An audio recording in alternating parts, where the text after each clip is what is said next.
My name is Phil Waheed, and this is my story.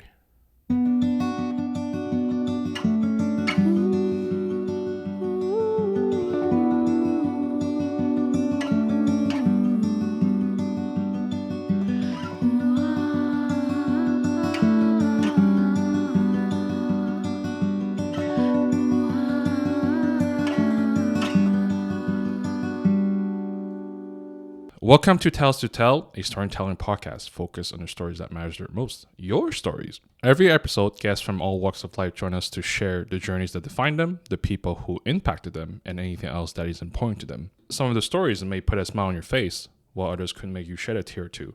But above all, we hope that listening to these stories can positively impact you in any shape or form, even just a little. This episode, I have the pleasure of welcoming Phil Waheed. Hello. Welcome.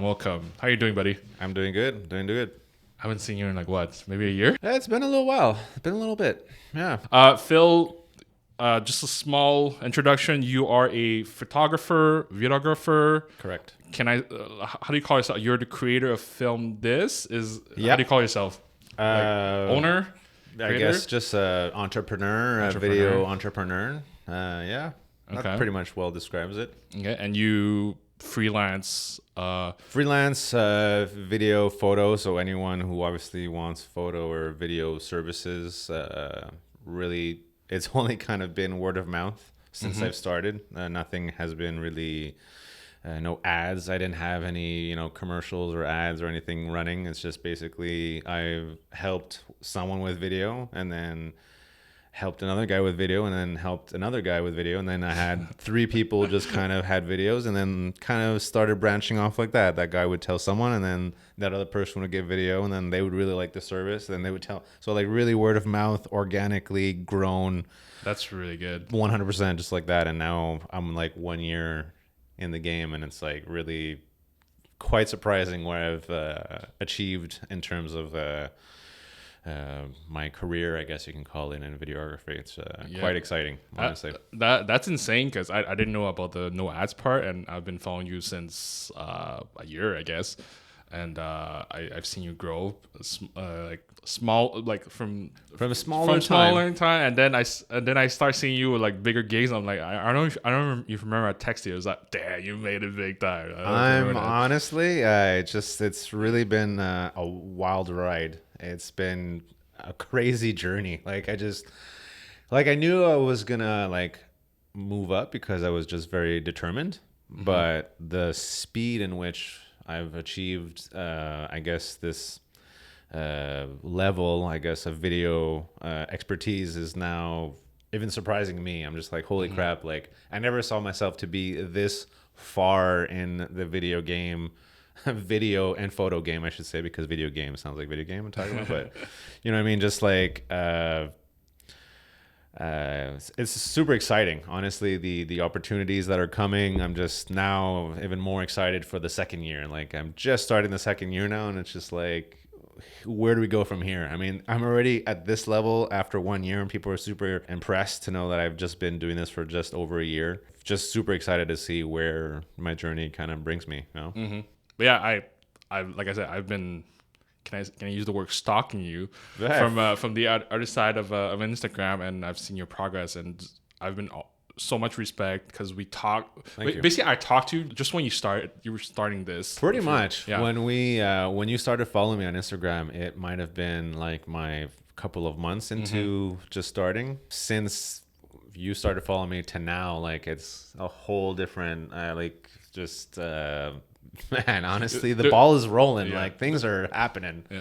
The way you're saying is you're making it as if like since I started following you've been getting all these gigs. Like I've brought you good luck.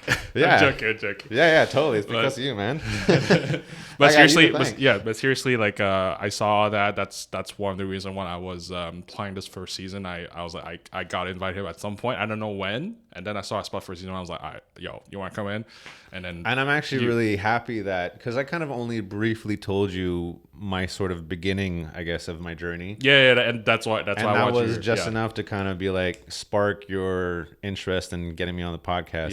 Hey, this guy's something to say. Yes. Let's get him on the show, right? Yes. So Well, speaking of that, let's get it started. Let's get it going, man. So Phil, what's your story? My story is I basically graduated from university in studio arts. So that basically it englobed a lot of things to do with art. So I had some experience with photo, video. Then there was painting, drawing. There was another one that was kind of like more computer arts. So it was like digital art. So I was really kind of visiting all the kind of forms of art, if you will. And to be honest, at that point of time, I never thought I would kind of become videographer or photographer. It was something that definitely interests me, but I didn't see. I actually didn't think I was going to do a career in that. I actually was more driven towards art. I'm really big on art. I love drawing and painting, more towards the drawing aspect because painting is more like you're drawing with color. And for me, with drawing, it was never like after I did a drawing, I loved keeping it black and white just to like have that aesthetic of tones and cross hatching to color something. And I would never want to color it. And basically, I graduated from university. I wanted to do like a big vacation trip just to like, okay, I've done all these years of studying. And I always told myself I want to do a one big trip to Australia because I have friends and family that live there. So that was really one trip that I wanted to do as soon as I graduated. And then I think 3 or 4 months after I graduated from Concordia University in studio arts, I said, yeah, this is my time. Let's go do my trip. And my brother actually said, hey, I wanted to go to Australia as well. I'm going to come and join you. So we went to Australia for 2 months and 1 month in New Zealand. And it was honestly the trip of a lifetime. It was amazing. Like, if you want to talk about like a completely different kind of like, yes, people are talking English, but like they have that crazy Aussie accent and they have all these crazy ways of saying things that I don't know, just like their terminology is so different, like just their traditions and like how they live and how they kind of go on a day-to-day basis is just so different. And all the foods and everything. It was like a fantastic trip. It was really broadened my mind, my brother's mind. We saw family, friends, and everything. It was an amazing trip. And long story short, came back from that trip, and then the moment of truth. You got to find yourself a job now, right? I mean, you've done that. Spent I think about $10,000 on a little bit over $10,000 in that amount of time, which is actually not that bad considering Australia is one of the most expensive places, destinations to go to. How long did you stay? I stayed there, Australia for 2 months, and Okay. New Zealand for 3 weeks. Okay. So it was a really cool trip. And I mean, we're in Australia anyways, so I mean, New Zealand was right there, and it was kind of like, you're already on the other side of the planet, might as well visit the New Zealand as well. And both beautiful, beautiful countries. You could definitely see why when you're in New Zealand, like why they filmed Lord of the Rings there, because it's so amazing. Like the mountains and just there's like the most goats and sheep I've ever seen in my whole life. It's kind of crazy. And going back to my story, finished that trip, came back, and the moment of truth, you got to look for a job. And I applied, like I said, I was really looking more towards like an art career. So I was looking to see if I can find some kind of 9 to 5 job where I could just basically draw and just make my living, my career. And I didn't, I wanted to kind of create a comic book, but I saw other people like had more teams of like a writer and like some guy's a sketch guy, and like I never really formed like a team. And I wanted to create a comic book, but I never really sat down and like started drawing to make. I was more like creating images or like album covers or just like a drawing for someone, a t-shirt, let's say like they have a bachelor party and they wanted to draw like a picture of the guy's face on the t-shirt with like a ball and chain or something. Just like the kind of things that I would be doing, just like, I guess, small time, but I loved doing it. And I just thought I could finally find something that would be paying off, like a whole, basically like a job, just where I'd be doing drawings all the time. And it just never came. I applied at art galleries and all kinds of different places, and I just never, nothing came through with that. And shortly after that, a friend of mine was telling me that they were looking for people at the city of Dollar des Ormeaux, just typical groundskeeper work where you're basically like shoveling snow and just maintenance of parks and cleaning up garbage and just basic kind of maintenance of the city. So I applied and I got the job not long after, because I guess it was at a time where they were just really looking for basically anyone. Well, looking at my CV, I think they maybe saw that I was like maybe even overqualified, because anyone who just had a high school degree was good enough to get the job. But they took me in, and I worked there for 8 years before I woke up one day, realized, well, it wasn't really just woke up one day. I was constantly being told by a lot of people that were working there, like, you're wasting your time here. Like, yo, you're so talented. And they would see like what I would be doing, like the drawings that I'd be doing, and not that much photo. I was doing videos and stuff like that, but it was more just like for fun, or like I would go to my friend's wedding and I would bring my, Sony Handycam, like a nothing serious camera, just like a little Mickey Mouse camera, if you will. Nothing too serious. Just I would go shoot the video and, come up with a little montage and show that to him. And then my friend said, like, my God, that is actually better than the montage I paid a guy, several $1,000s to do. Or he just liked the dynamic and the flow of my video. And that was just like one thing that led to another. People just seeing that I had quality of work in video, but my actual camera that I was using was never something that was a professional grade. So obviously the quality of the picture wasn't great, but like the montage style was there, and people saw that there was potential there. So then going back to working for the city, I was people found out that I was actually an artist, and I did a couple little art projects while working for the city. One of them was to do a full painting that they were going to put in the civic center of they said just basically anything. They kept it carte blanche. They said, just do a painting, this is the size that we want it for, just have something represent Dollar des Ormeaux. And like I did this fantastic painting of a big ice rink with the Centennial Park in the background, with like the mountains and like the actual civic center and the in the side. Then they, after doing that project, they're like, actually, fantastic job. We actually have another little project idea that we want you to do. We want you to paint.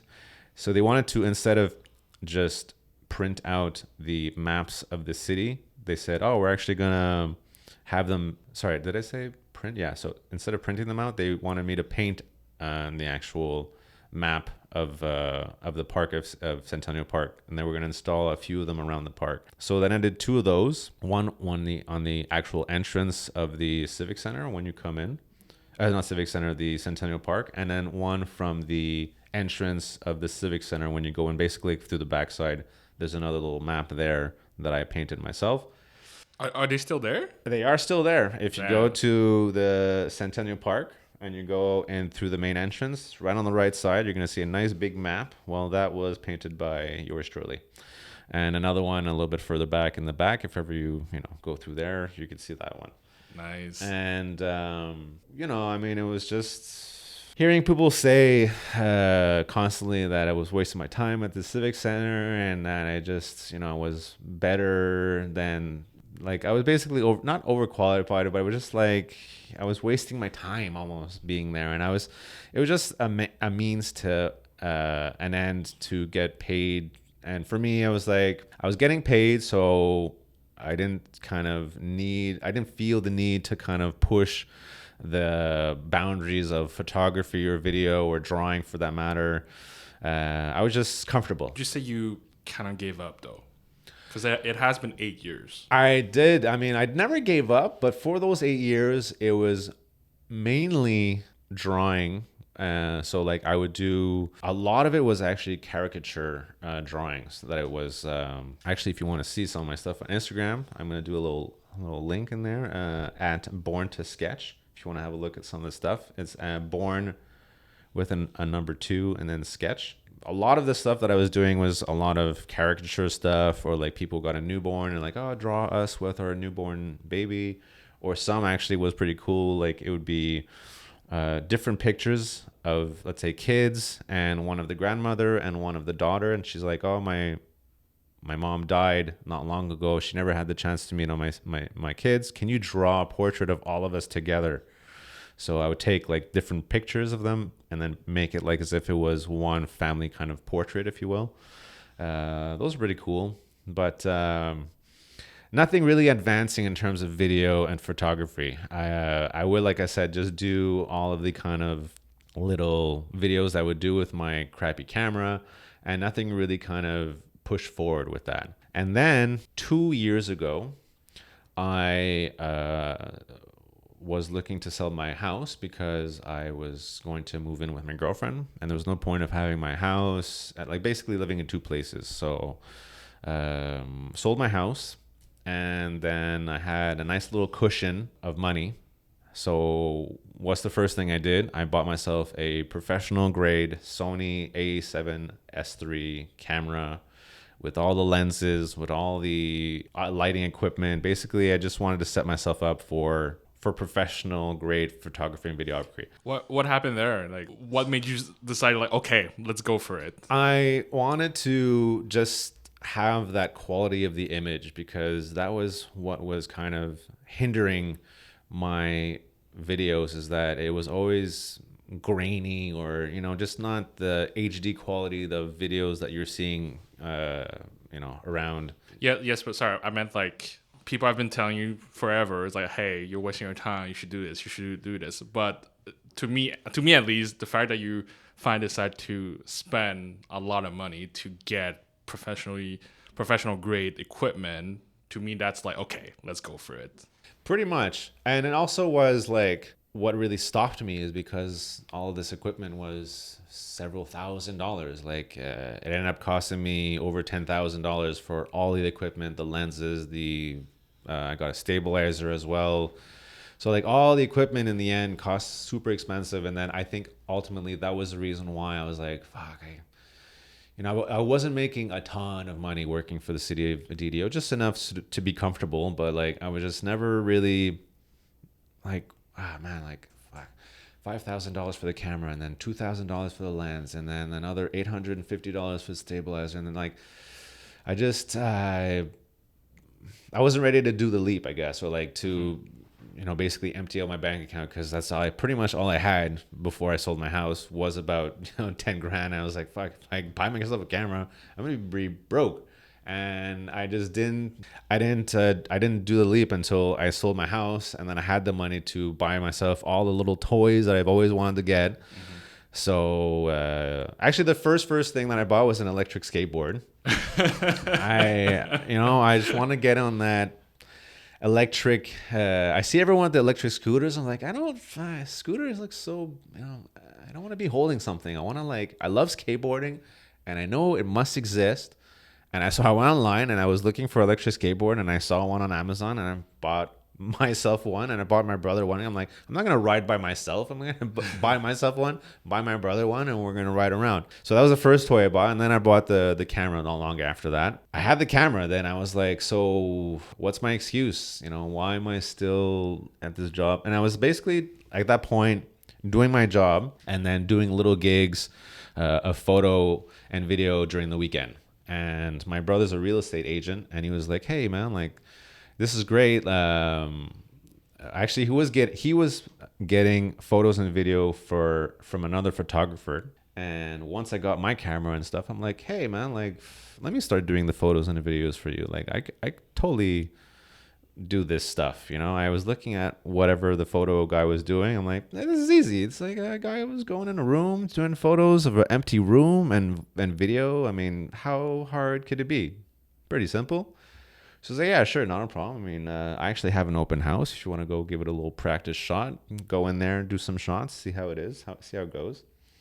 So I went in there, shot a house, and then sent him the photos.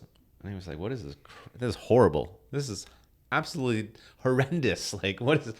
I'm like, this seems fine. It seems fine to me. And like, me not having the eye for real estate photography looked fine to me. But like, all the shots were really dark and needed to be edited. I didn't edit any of the photos. I just kind of took the shots and then sent it to him. And he was like, yeah, if you're going to be my photo guy, like, you're going to definitely have to improve your quality of work. So right there and then I started doing some homework as to how to take photos, what angles you need. I ended up finding out that I needed a wide angle lens. That's why I wasn't capturing as much of the room because I was basically comparing my photos with the actual photos of the professional guy that took the same photos of the same house. I was like, man, I will not be able to achieve the same quality of photos with what I'm having. So then I did a bunch of homework, found out what it is that I needed to do to achieve those photos. Did another run. He was a lot more impressed. Now, the problem with that is that I had the professional grade photos and everything for him, but I was just not available. He's like, Phil, if you want to be my photo guy, man, like, I need someone who's ready almost every day at noon, because that's kind of like the best time to take real estate photos is at noon, because the sun's right over the house and there's the less amount of shadows that are casted on the house. So he's like, that's basically the time I kind of really need you. Not when after you're done your work, after you're done your job, you know, like that's usually around 3 o'clock, and usually clients that are, you know, at the house are not, they're basically not available, or just like the best time. He's like saying, if you want to be my guy, you got to be here mainly at noon, you know, like that's when I would need you. And not just on the weekends, you know, that's all I had kind of available to give him was either Fridays, whenever I took a Friday off, or the weekends. And he's like, that's not good enough. I need someone who's always available for me. So that kind of kept going around in my head. And like, just the fact that people at my work kept telling me like, yo, you're wasting your time here. I see what you're doing, and like, just quit. And I told myself, I'm like, yeah, I'm going to quit. I'm going to quit. Yeah, I'm going to quit. I'm going to quit. I'm going to quit my job. And then I'm just going to start this thing. Like 1 week would pass, another week would pass, and like it just, I'm just so comfortable. I'm getting money, and like if I quit my job, I'm gonna have no money that comes in, but I have all the photo. I'll have all the time for the photos, you know. Like I was like really, really scared. It's really the word it was. I was scared. I was fucking really nervous to start something on my own. I knew I was kind of able, but I was just like, I was really nervous to get it started. And one day I woke up, I guess, and I just told my boss, that's it for me. It's been a pleasure working with you. I'm gonna miss a lot of the coworkers that I'm working with, because some of the people that I worked with at City of Dollar Days No More were really cool people. Some not, but hey, not. But for the most case, those are people that I was gonna miss, and like I was just, you know, I'm sorry, but I gotta start doing this. I gotta really start taking my photography and videos seriously, and now I have the equipment to deliver these photos and videos. And also, what really kind of encouraged me was like every time I wanted to take, 2 weeks off to go on vacation, or just any time I wanted to take time off from anything, I almost had to beg to my boss. I'm like, come on. And honestly, one of the things that was coming up that I wanted to go actually shoot with my new professional grade camera was a wedding in Cuba. And I was like, I'm going to need 2 weeks off to film this wedding in Cuba. And they were almost not even taking me seriously. And I'm like, this was something that was like important to me. I was like, either you give me the time off or I'm just going to quit. And like that, I think, was like the really what kind of pushed me forward, because they're like, oh, well, if you're ready to quit just because we're not giving you vacation, why don't you just quit? I'm like, okay, I'm quitting. That's it. I'm giving my 2 weeks right there and then. And I never looked back. And I went on that trip to Cuba. And that was my very first, I guess, official gig as... Actually, I wasn't even to film this at that point. I didn't even start my company, my brand, my everything I was just a guy with a camera, filming video. I have done, filming other weddings before, but it was more like I was just going because my friend invited me and I had a camera with me. But this was like the first kind of real gig wedding that I was going to go shoot. So I went, shot that wedding, came back. I actually came back before the two people that were getting married. And actually, short little add-in to the story. There was it's actually a girl from Toronto marrying a Cuban guy. They met in Cuba and then she fell in love and wanted to get married with this guy. It was more like a wedding for friends than like people that I didn't know. So it wasn't like there wasn't that much stress on this wedding, but like it was still my first official gig, with all my professional camera and everything and to shoot it. So we shot that. I came back from that vacation before the girl from Toronto came back. Sorry, your connection to that is the girl or the friend and actually the both of them basically, because we actually met them both in Cuba a couple of months back before we did this trip. It was actually my son's first trip down south. It was a really cool whole trip.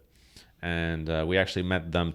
We met them both. They were both there at the same resort as us. And they said, "Oh, we're actually getting." Long story short, basically, we clicked super strong with these people. They're super good friends. We met up with them again a couple months later. It was actually for the Cuban guy's birthday. His birthday is actually on Halloween. And then on that time, he proposed to her and he said, love to get married with you in the next year. And then that was October of 2022. And then they got married in April 2023. Basically, that's it. I've videoed, captured the moment, got back home, edited the video super quick because I wanted them both to watch this video together while they were both in Cuba, because her trip was basically ending just a week after that we come back. So I rushed to really quickly put this montage together because I wanted them both to watch it together as a newlywed couple. I put the montage together quick as much as possible, but I really, put my heart and soul, blood, sweat, and tears, I guess you could say, even into this video. Like I really wanted it to be good, because it was obviously like my first official wedding video, right? And I blew it out of the park. I sent them the video. They end up calling me back on WhatsApp and like in tears, just like, the most amazing video, like it's amazing. We're just like, they're crying as they're telling me this. They're like, oh, it's such an amazing, beautiful video. And I was like, right there and then, I was like, yes. It kind of confirmed. I'm like, this is what I'm supposed to do. Nice. I'm like, that is any kind of like a little bit of angst and anxiety that I was having. I was just like, yeah, this is it. This is what you're going to do. That feeling happens very often whenever I give videos to people and they're like emotional over it.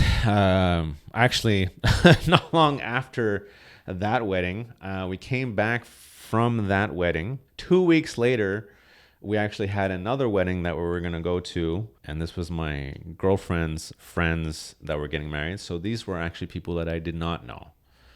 So this wedding, I was a little bit more nervous, but with the feedback that I got with the first wedding that I just did, I'm like, I got this. Like, I'm going to blow this one out of the park too. So went out, shot that wedding. That was in St. Martin's.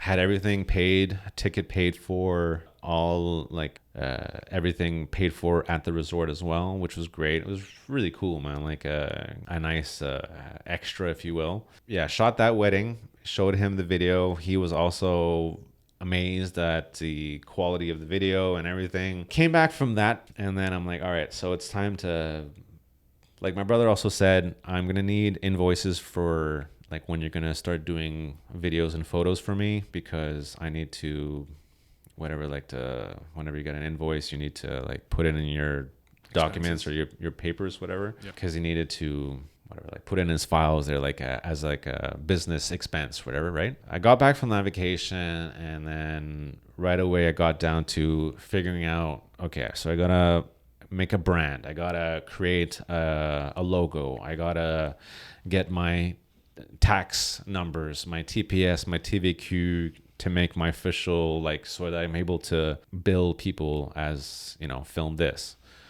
So that was honestly in itself super complicated to find out how to get the TBS, TBQ numbers. I was even like on the phone with someone like basically guiding me through like the process. I was just so, it's really complicated. Even if you told me now how I did it, I wouldn't be able to tell you the steps that I did to finally get that done. But I'm here now. I'm able to do invoices. I'm good to go. I created my own logo with Canva. Canva is a fantastic app for creating any kind of design or logo. Obviously, my little background in art helped me create it. I wanted to have something bold that was really just like almost like a signature, because film is part of my name, Phil. So I like wanted to have that part of my logo as like looking like a signature, but then this part to be like a film this, like, and I wanted to even have like an arrow pointing at it, like film this, that's what we're filming, and like, I also kind of wanted to make it a little bit more obvious that I was, already maybe Film This might not be, well, maybe for Francophone people might not get it right away that it's for videography. So I put a little camera, and we'll add that in the logo as well. So created my logo and got all my tax numbers done. I was officially Film This, I think it was about 6 months after quitting my job at the city of DLDO. And I was official. At that point, I was, ready to take any contract in, any kind of, anything that I was ready. Anyone that was ready to film with me, I was ready to film with them, basically.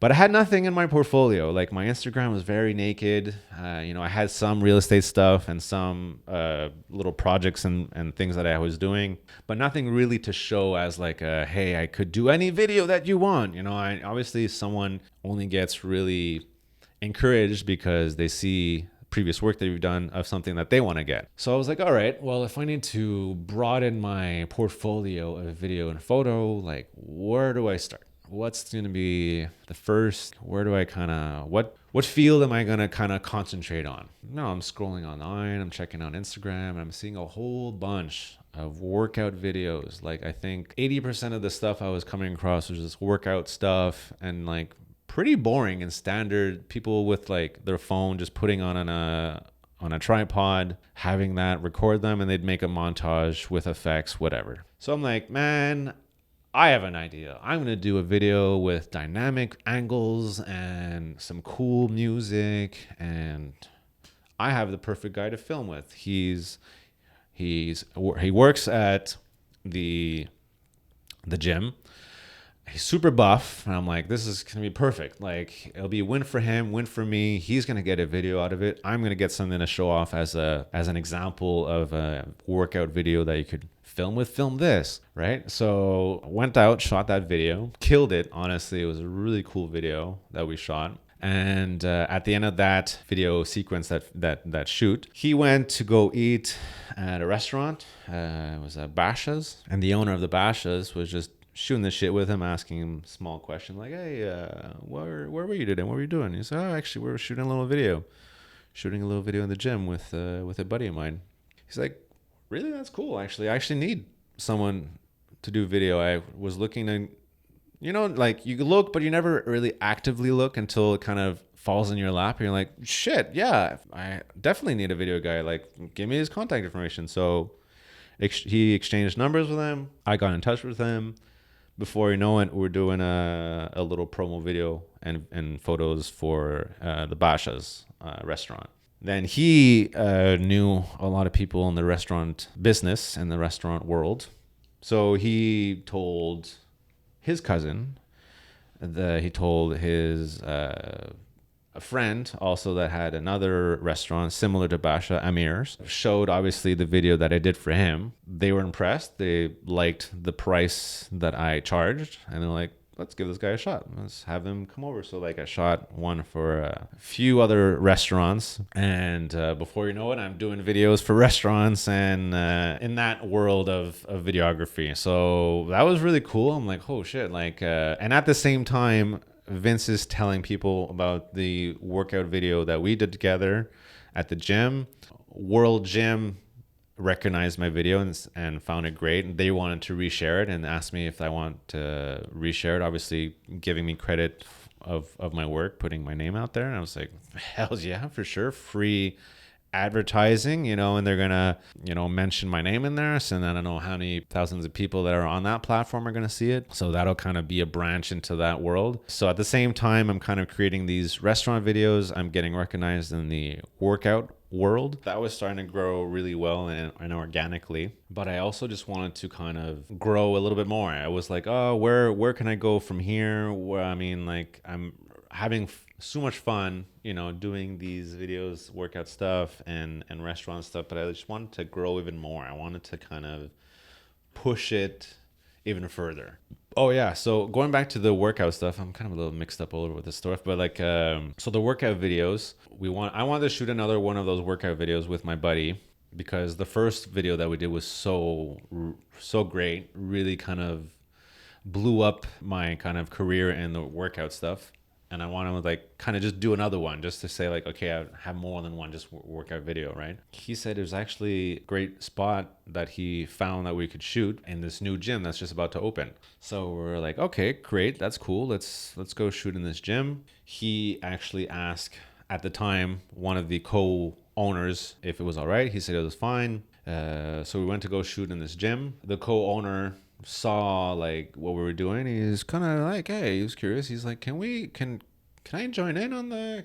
This guy super ripped, the friend of my friend, by the way, 40s, I believe, even close to his 50s, just super ripped, but like never had any professional photos, no video, no nothing. And he's like, hey, can I, he's kind of politely asking me if you could join in on the session. So yeah, sure, not a problem. I mean, you're here anyways. I mean, let's shoot a little thing. So shot a little video with him, shot a little video with my buddy. We shot another video, both of them doing workouts together, like a doubles video. So we, out of that session, in like an hour session, I managed to do 3 videos, one being one of my super buff friend, well, my friend and my friend's friend who's also super buff, and then another one of the both of them working together. That was really cool because that got a lot of attention, because it was like a lot of influencers behind this gym, and that got like a lot of attention.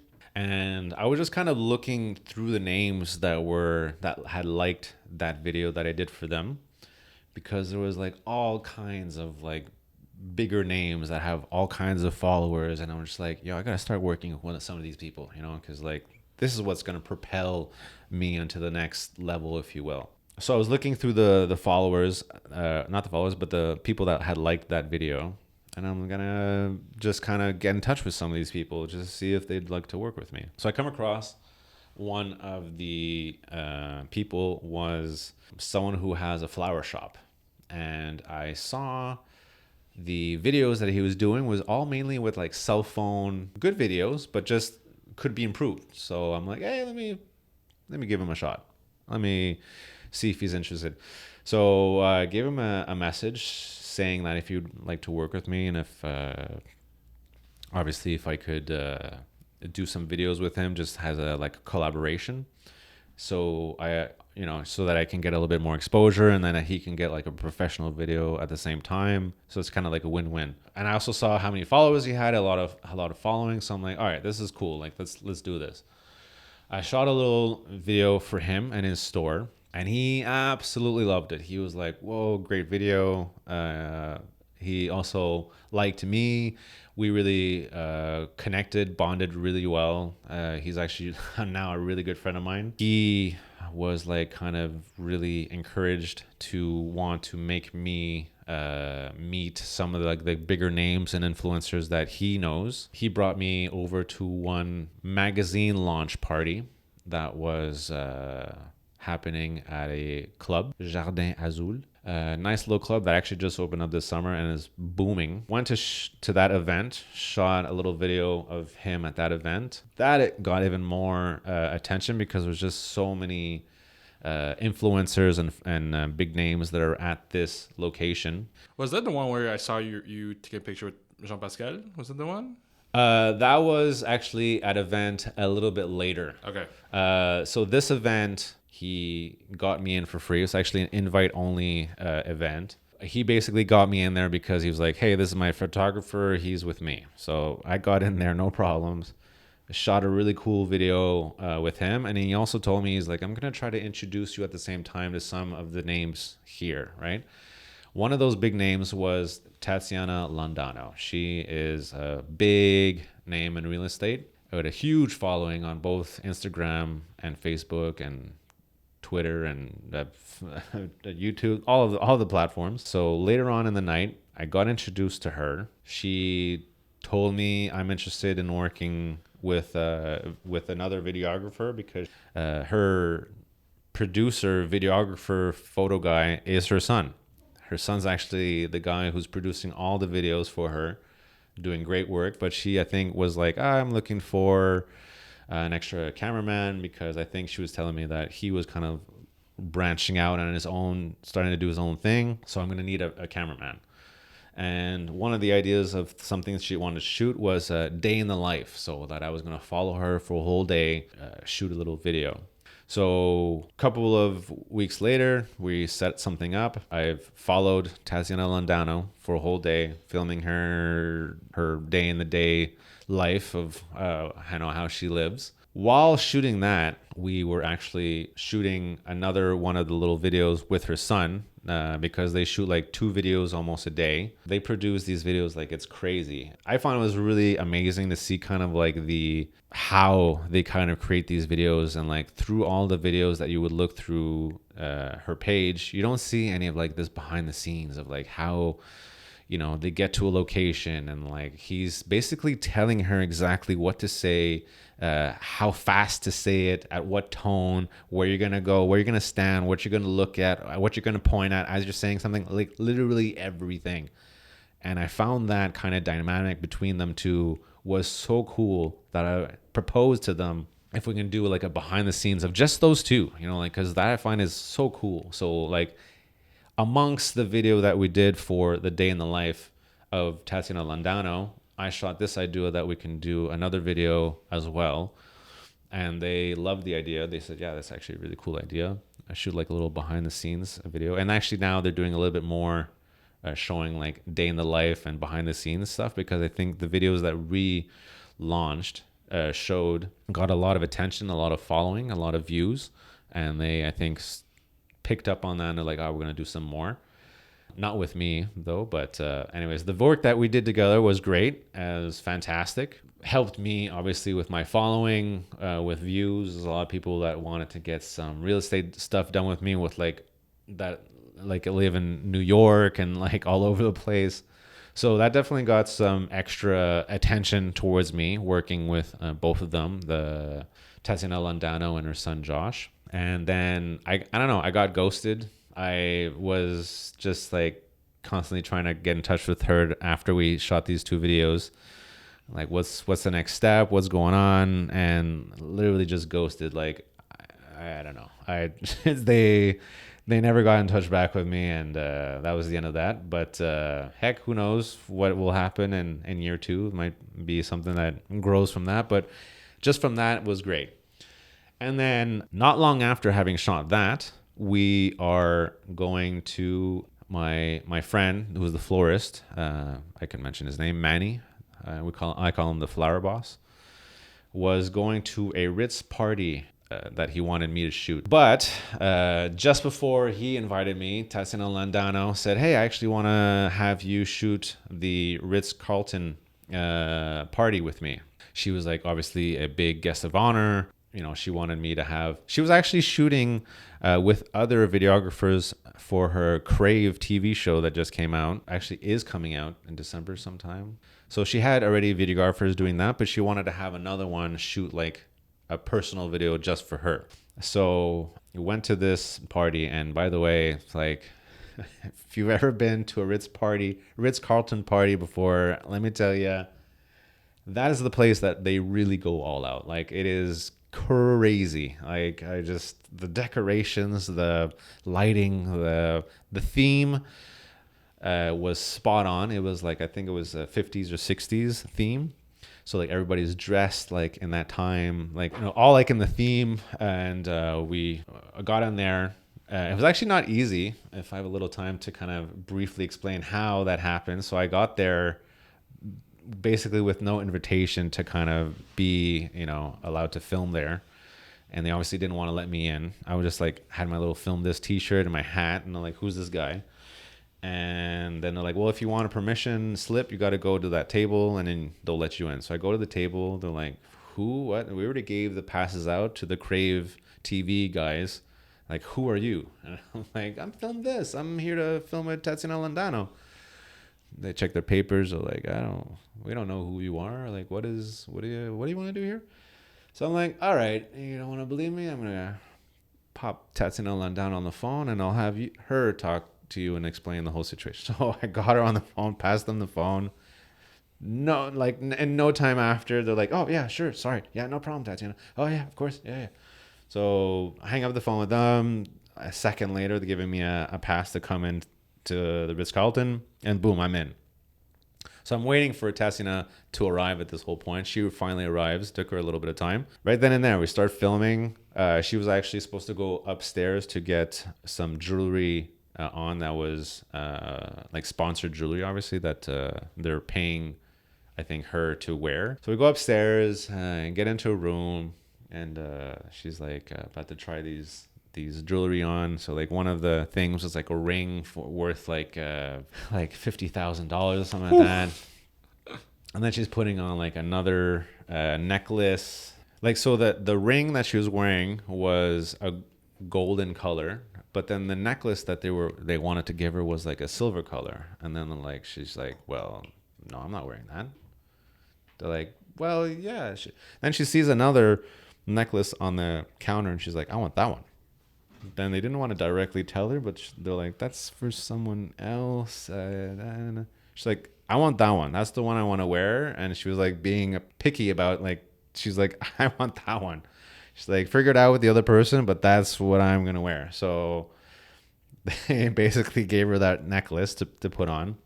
She's like, oh, well, how much for this necklace? And then they're like, oh, why do we mention about price? The price is not important. She's like, well, we're filming a TV show. It's important to know these prices. She doesn't want to mention it.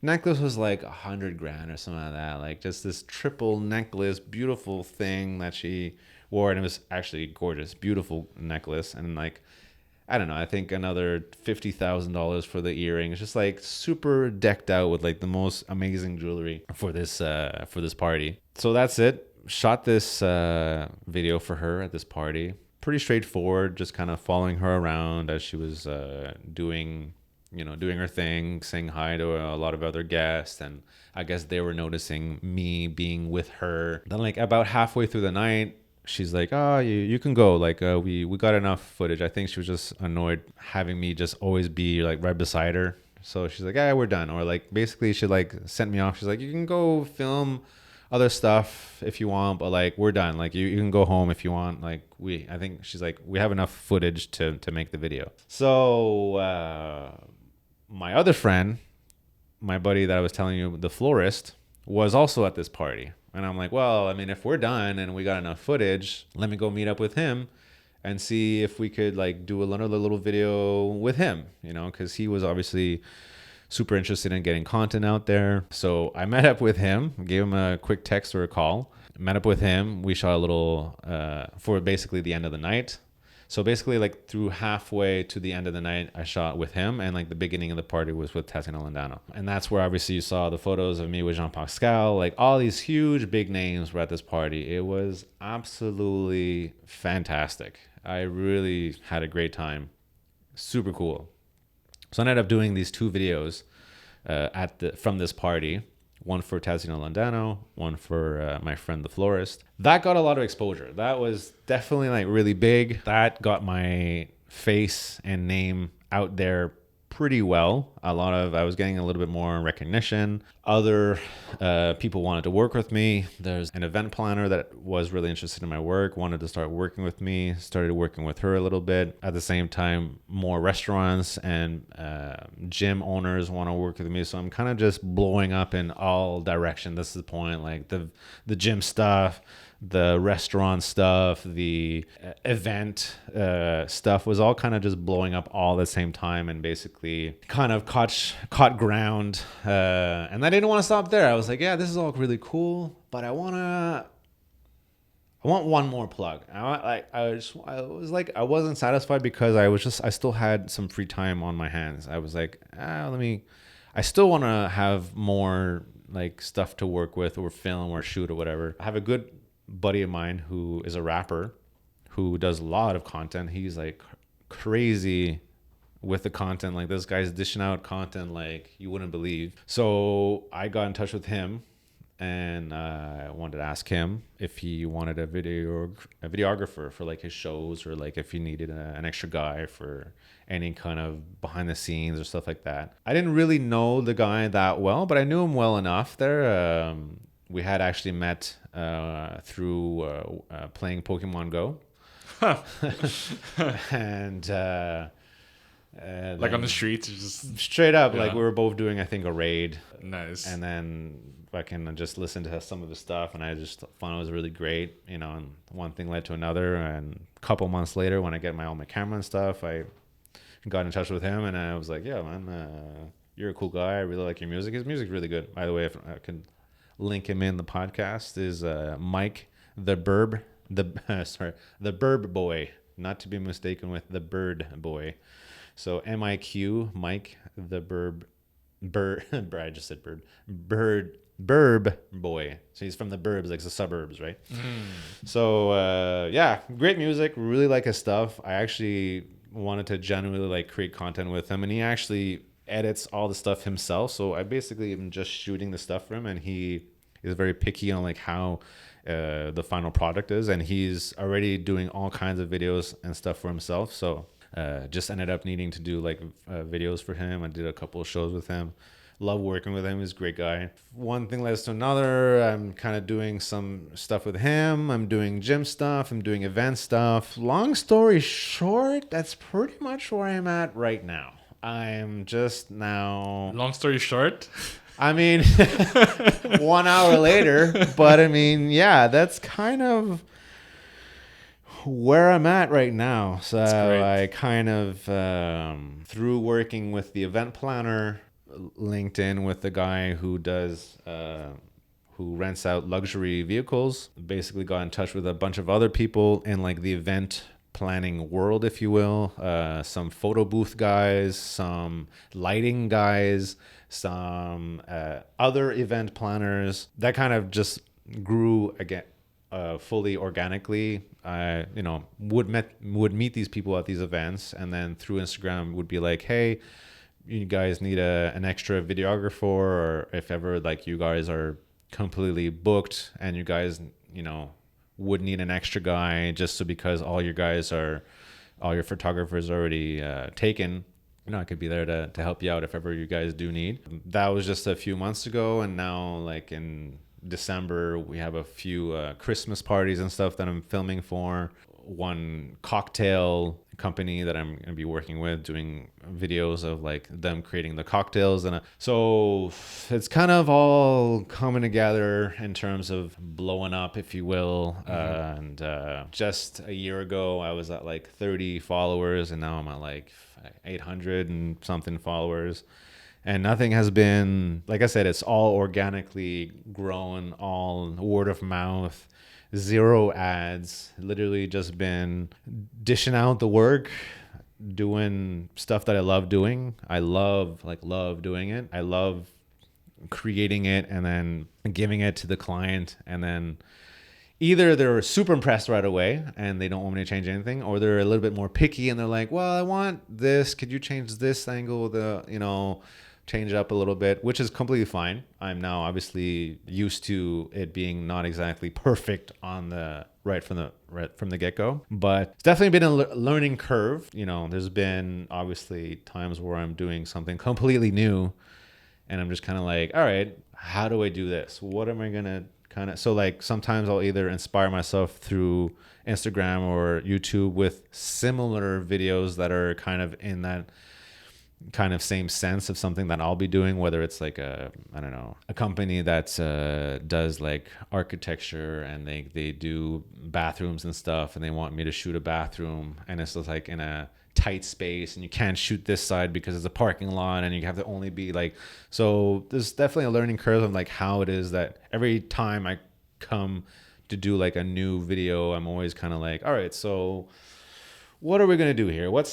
How can I incorporate? Sometimes I love, like, anytime I can, I love to incorporate drone. It's just like really, really cool. I find aesthetically when you start with like drone in a video kind of captures the people's attention because obviously we all know you got to capture the people's attention in the first 3 to 4 seconds or else they're going to keep scrolling, right? So if you kind of start off with a video that's like a little bit more engaging and then you go into like, okay, this is the actual video I wanted to show you, then you get the people's attention throughout to at least 30 seconds to a minute, you know? I mean, I would try to keep them a little bit shorter. I remember years ago when every video was 2 to 3 minutes long. But now you don't even consider a video that's longer than a minute, you know? It's like, even when it's a minute, it's like, whoa, it's got to be something really interesting for people to watch the whole minute video. But according to the algorithms and my research, the videos that do the best are the videos that are 30 seconds and less. And if people watch, so like if your video is 29 seconds, let's say, but people only watch the first 10 seconds of it, the algorithm will reshare it less than if it's a video that people are watching. Let's say it's a 15-second video and people are watching 10 seconds of that, then it's considered people are watching a little bit more percentage of your video, and then that's how it gets reshared in the interwebs and the internet, you know, Instagram and whatever algorithm. I still don't even understand it. I'm trying to learn it, but it's kind of a complicated situation where you have to learn to post at the right time, where on the right day, where, you know, people are just chilling at home on their phones, you know, like there's a whole science to it. That's kind of where I'm at. I'm learning about, you know, the best times to post. I'm learning always new video techniques. I'm always learning from other people's videos that I'm watching online. Yeah, I mean, year 2, Philm This started a few months ago, and I mean, just super excited to see where it's gonna go. Like where to now? You know, what's the next thing for Philm This? What's the next booking? What's the next big influencer that I'm gonna work with that's gonna just propel me forward? You know, I mean, everything is just super exciting for me and my story and my journey, that I'm just kind of like I want to pinch myself. It's like, is this a dream? Like, is this reality? I love what I do. This is like even if I wasn't doing this, I would be doing this. You know what I mean? Like I just so love doing, like, don't get me wrong, I'm still doing my drawings and stuff like that. I still love drawing. How do you have time to do this? Hi. You seem really busy. By the way, thank you for taking your time to come here today. Now that I realize you're that busy and that famous. Anytime that I have any time spare to help others out or to work in collaborations. I've been doing a lot of collaboration, not always getting paid, but just as a, hey man, you scratch my back, I scratch yours. You know, you have a business of stuff that I might be interested in, and you might be interested in getting some of my videos. So let's figure something out, you know. Or for people that my budget is too high, then I kind of figure something out with them. Let's sit down and figure something out that makes sense. You know what I mean? Just so that I could work with the most amount of people as possible. You know, it's been great. Honestly, I just I'm so proud of you. It's amazing hearing. So, like, I don't know if you noticed, like we laugh at your long story short thing, but like I barely talked. Yeah. Because I was like, wow. Like I just Cool. Thank you. Thank Yeah. you very much. and it's funny because like I I said, had a lot to say. I had a lot to, and I still feel like I might have skipped some of the details, but it's been such a crazy year that I honestly, there's never in a time in my life was like, I look back at my 8-year job where I was working full time, had benefits, all those good things, and people were just like, yo, why are you quitting your job, man?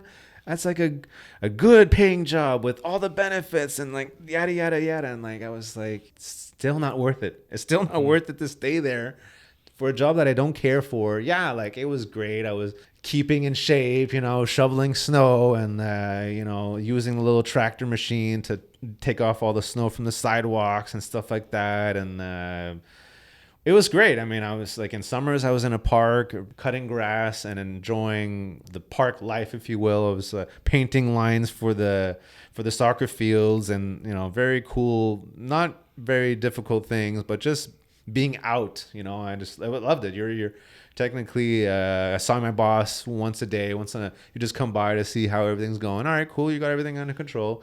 So, there's another winter where I was actually doing the ice rinks. So like literally spraying an ice rink, waiting for it for the water to become ice, and then go back out there, spray it again. Those shifts were a little bit more crazy because like you're basically start like later on in the day and you finish at like 3 a.m, basically just because you have to obviously be doing this when no one else wants to ice skate. So the dead time was at night. So I'm there, it was good work. It was fine, but like at the same time I was doing all like my stuff, like, so like while I was waiting for the ice rink to become ice, I would like go on my phone, I'd do a little drawing, or I would just basically like any little thing that would move my, I guess, career towards, but like it was just in baby steps, I still do drawing. I wanted to mention I still do the drawings, and instead of just doing drawings throughout the year, I have took up the Inktober challenge. I actually did that 2 years in a row. So last year was my first year I did Inktober. So that for people who don't know, Inktober is basically you do a drawing for every day for a whole month of October, and every day there's like a different prompt of a drawing that you should do. Technically, Inktober, you're supposed to do the drawings in ink, but I wanted to take that opportunity to push as much as I can, anyways, my coloring into my drawings. So like I wouldn't do any of the drawings in ink. I was doing them digitally on my cell phone. So if you look back on my Instagram, there's actually all the drawings that you see for the past 2-3 years, anyways, were all done with my cell phone with like an actual pen that you pull out and do a drawing directly on the phone. That was kind of like my way to keep active with like my drawing career, if you will. So if you go back on my Instagram and look back last year and this year, I did both Inktobers. So like the past 60-ish drawings that you'll see on my Instagram is all stuff that I did during that Inktober challenge. And then like other little drawings in between, or where like I just improve, or I'll like put an old drawing that I did and just add color to it and put a background, just like make the drawing more dynamic, whatever. But it's just always kind of pushing drawing at the same time. But yeah, obviously the main passion, the main goal, the main mission, if you will, has become video and photography. Oh, really? Because I was gonna ask you, like, would you, after a few years of doing this, would you think of like, okay, I want to go make that comic I always wanted to make? I would like to find a way to kind of like combine the two. I don't know if it would be whether I am like drawing the cover pages of like my videos, like how every video you need to have like a cover to it, like how it works on Instagram. You could either just take an image from the actual video that you're uploading and just use that as the thumbnail that you have on Instagram, or you can actually custom create one where you draw one or create one with digital, like on Canva or whatever, and then use that as your background. So I don't know, I'm thinking maybe down the line, or maybe even sooner than later. I don't know. Kind of like I like the look of my Instagram now, but I'm actually working with a social media manager who is telling me that I should have a little bit more of a personal touch on my page. So she was telling me like, and it is true. I have been thinking about it for a little while to add like a little bit of a, this is me, this is the guy behind the camera that you see very often pinned on the top of people's pages.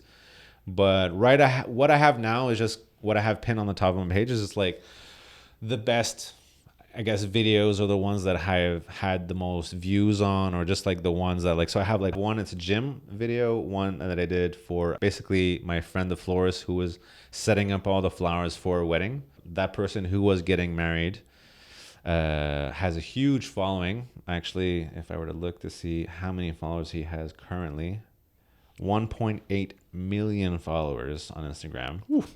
So he was like, this is going to be a great opportunity, to get some extra followers. And it was like, I have the video itself has, I were to see, so it has 120,000 views, which is pretty good. It's pretty good. Like, none of that was boosted. It was all just from like him having a huge following of people that looked at it. So that's it. I have that pinned. I have a gym video pinned up there, and I have one of the events that I did for the magazine launch party. But then, my social media manager that I'm working with is saying that I should have a little bit more of a personal touch pinned on the top. So whenever I get these videos done, and I'm going to be working on them during this winter with the downtime of video, I'm going to have just a little bit less stuff to shoot and stuff. And that's where I'm going to kind of work towards the self image, if you will, like the, hey, I'm Phil from Philm This, and I mean, maybe I could even link this podcast in there a little bit. Thank you. And we're getting a scoop on what you're working on next. Maybe I might even have this podcast be a little link into the Instagram page. It'd be like, hey, you want to know the full story? Click this link. Come thank check you it out. for giving us the first dibs on your Yeah, story. 100%. Find that'd be great. And like maybe just a little video recap as like what I've been doing the last year, the bigger projects that I've done, or like the people that I've worked with. And then another one be like the different kind of fields that I'm doing. So like a little touch of gym stuff, a little bit of the restaurant stuff, a little bit of the event things, just kind of like all the different things. So like people come to my page, they see who I am, they see what I've been doing, and they see what I'm working towards, or like, this is kind of what I can do, just so that people can get on my page and land on something. Because as my social media manager said as well, to capture someone's attention right away, I think she's like, you have like 10 seconds before someone just sees your page and like, all right, I'm not interested, or they're very interested and they continue looking through the videos and like, wow, this guy's really cool, or okay, cool, I'm not connected anyway whatsoever with this guy, and like, let's move on. So just that as a strategy to kind of get someone to stay on the page a little longer would be to add a little bit of a personal touch to it. Because right now it's kind of just like, yeah, I'm doing something for him, I'm doing something for that guy, commercial stuff for him, promo stuff for here. But it's like, so who are you though? What do you do? What do you like doing? What's your passions and stuff like that? So none of that's kind of been translated on my page yet. And that's kind of going to be the next step, the next direction that I'm going to go with what I'm going to be presenting on my page. A little bit more of the insight on who I am and what I do on like my hobbies and stuff like that. So your 2 is going to be about me. Yeah. Including this podcast. It's going to be about me. So stay tuned for that. It's all coming in, this podcast, those videos, it's all coming. It's all coming. Thank you. Honestly, I think everything is kind of just coming full circle. Even coming on to this podcast and telling you my story, it's kind of just coming at the perfect time in like my entrepreneur career. I find it's like everything happens for a reason. You know what I mean? That's one of the summary I would get out of your story, like how you meeting people out during your vacay, meeting your rap guy at the Pokemon Go, like that. Everything's just kind of unfolding perfectly and organically, and I can't even explain how it has come to be, but everything is happening for a reason. There's a reason why I left my job. There's a reason why I love what I'm doing right now. Again, I feel like I'm in a dream. Like everything's, and like it's like everything's too good to be true. You know what I mean? It can't almost be true, and like that's kind of how I feel. Yeah, Honestly, I'm so happy for you, man. I love doing what I do. I love having my, like, even now when I have a day off where I'm not doing anything, I'm still editing videos, and I'm still improving my craft, if you will. So like even on a day where I have nothing planned, where I have nothing to film, where I have nothing to do, I still find a way to get behind a screen and edit videos, and like, or go on YouTube to discover better techniques and tricks as to how to improve and how to other angles and like other effects people are using. Cause like something I'm very, very beginner-ish at is the effects. And I know the effects right now, oh boy, they are really crazy. Like the effect, especially with AI, like AI is helping definitely. I mean, as much as it is, and as much as I hate AI, I like AI because like, I feel because of AI, people are like asking for logos and artworks a little bit less because they just say a prompt into their phone, and then there you go, you have the fucking picture already created in seconds by a computer.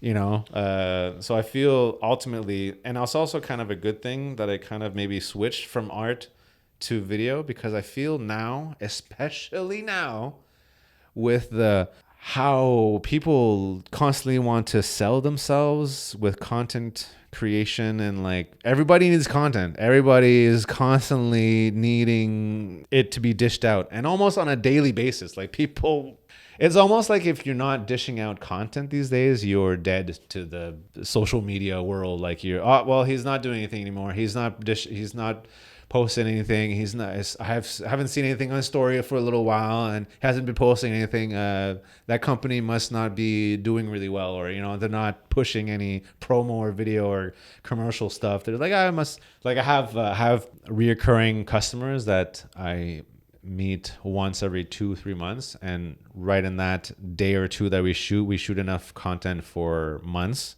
So like they'll have a bunch of photos that they could post slowly but surely, just 2-3 photos at a time, have a little video here and there. There's still some videos that I have filmed and edited that still haven't even been posted, that are eventually going to get posted. So like, and not all of the work that I've done is posted on my page. A lot of people like either don't want to collaborate, or they're like, oh, I paid you for what the work we did, I don't owe you anything else as a collaboration. We'll just, that'll be it. So it'll just be on their page and that's it.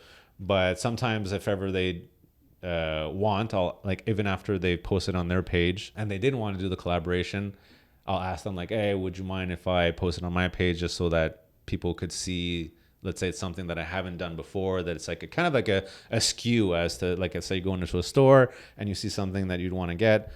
There's a price tag. Okay, I could buy this item. It's basically kind of like the same idea as like, you have that extra video. People see that you can do, or you're capable of doing that. Okay, I could book him for whatever so-and-so event, or what you want to have and get.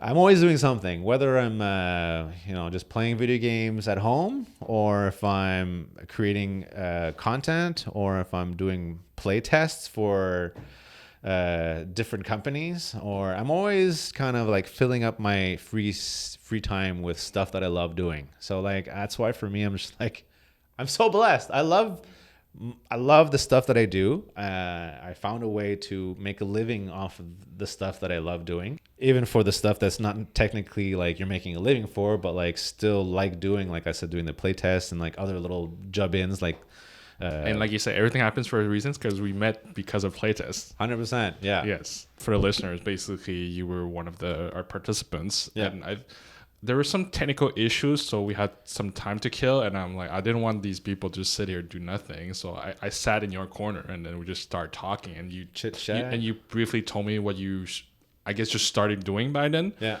And I'm like, yo, this is cool. Let me follow you. And then we followed each other, and I've been kind of seeing your little progress. nugget of my story stayed in your head, and you're like, yeah, I gotta get this guy's full story on a podcast Yeah. somehow. No, but also you kept posting, and what's funny, like in this past hour, you've been telling me like the behind the scenes of everything you just did, and like I remember in my head, I was like, oh, I saw that footage with the gym stuff, and then the restaurant stuff. I remember seeing those videos. I'm like, okay, so that's the story of how That's that cool. evolved So and you've seen the everything. videos, but now you're actually just hearing like the actual story behind how it kind of became that video. You know how it is Yeah. that became on your social media feed, and that how you came across my video. It's really cool.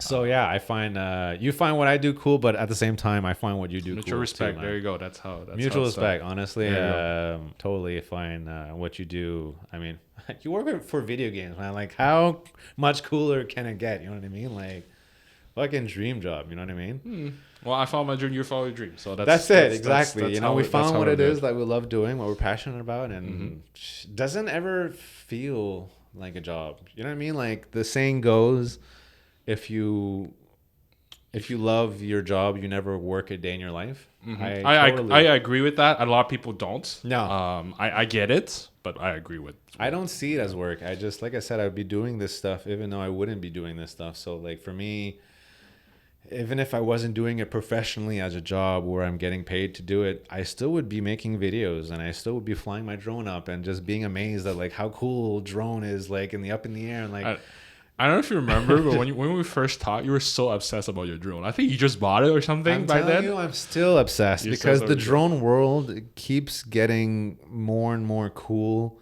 You know what I mean? The toys that they keep dishing out with more and more features. Like the drone that I have now is like has obstacle avoidance, so like it doesn't hit anything that it gets close to. Like I went through a couple of drones because obviously I'm filming and I think I have enough space, and boom, I crash into either a wall or a building, and then fuck, there's the end of my drone. It's kaput, you know. So then upgrade after upgrade, and now I have a drone that's like really good, the DJI Mini Pro 4, that has obstacle avoidance built in. It has, I could lock onto like a target, and Is this a weapon or what? it's honestly, it almost sounds like weapon. They do have drones that have like weapon, where like it's the army that use them, where they have like, Yeah, I use that in games. I know they exist. you know what I mean? They're the technology is there. You know what I mean? They are killing machines if you want them. But I mean, for me, I'm just super amazed by the filming aspect and just being like 120 meters up in the air and just seeing the whole city, for example, or just like filming a house that's beside a huge like lake or waterfront, and this like that's usually when I'm using my drone the most, is when I have to do a real estate listing that's like website water. They really want to capitalize on like that wow factor that is website, you know, water. And with photos on the ground, it's hard to kind of grasp that wow factor. Like, hey, you could see the water there, there's the house. It's not really when you are up in the air and you see the everything, you know what I mean? And like my drone now is just, I'm impressed with it, and every time I fly it up and someone hasn't seen a drone up in the air or just seeing it for the first time is also super impressed. And I just love like showing my screen and showing them what I'm doing at The the same angles time. are really cool. Super cool. Like, and the things that you could do with drone now is just amazing. There's even a new drone that I got. I just opened a can of worms. Yeah. I'm sorry.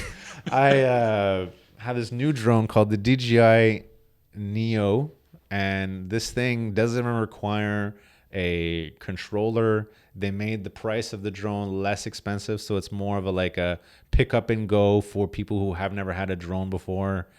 Yeah, like I said, no need any controller. So the thing literally starts off on the palm of your hand, flies up, does the task or thing that you want it to, that you ask it to do, whether it's like a goes around you in a circle, or flies up like a rocket over your head, and or even follows you. So like my drone, I could literally program it to follow me, and it'll fall. It's super loud, but it'll follow me like into a space where it's actually right behind me or right in front of me, and could record like small clips. So I've always wanted to have like someone record the guy who's doing the video, so that I could show like behind the scenes, but I never had like an extra guy, or I never like hire a guy to just film me to film what I'm doing. But like now with this extra little drone, I have started doing a little bit of like more behind the scenes of stuff that like I'm shooting while I'm shooting, and this little toy. If you stay tuned, I'm actually working on a couple of things, but I'm going to be showing a little bit more of like the insights of like what it is to be Nice. like on a day to life of what I do, or like what kind of, things I go through as I go out to shoot, either several listings in a day or one event and a little thing, or just always something, and I feel like there's something there that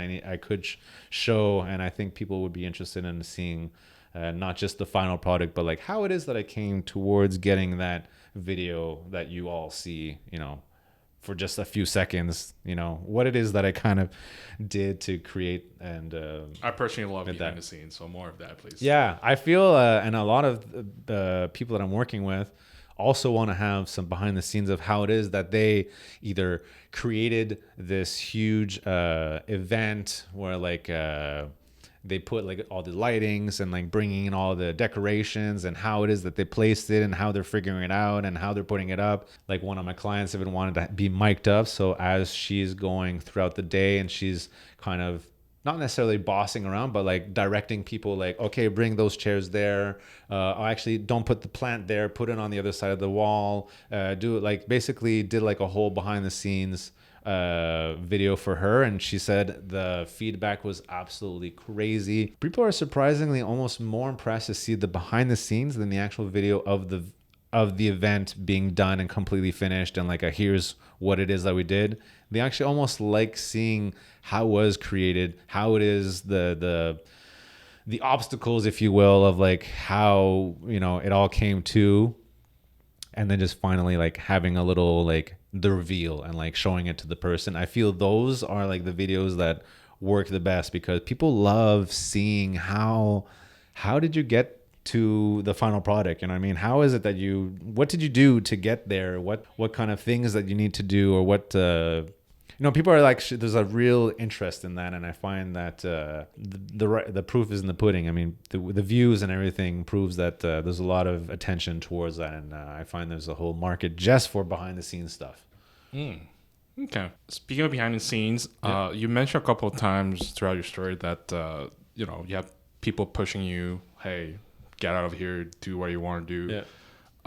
I feel like your brother is one of those people, and I feel like the fact that when you did the first gig, quote unquote, with him with his real estate things, the fact that he didn't sugarcoat anything, he just went straight. I was like, hey, this is not good enough, right? And then you talk about traveling with him, buying stuff for him. Yeah. Like, so how important is your brother? Talk to him about him. He was my harshest critic when I was starting. He told it like as it is, Transparent. Very transparent, very constructive criticism towards every little thing that I was doing. So like if it was not good, he wouldn't say, well, it's not bad, but he'd be like, this is shit. This is no good.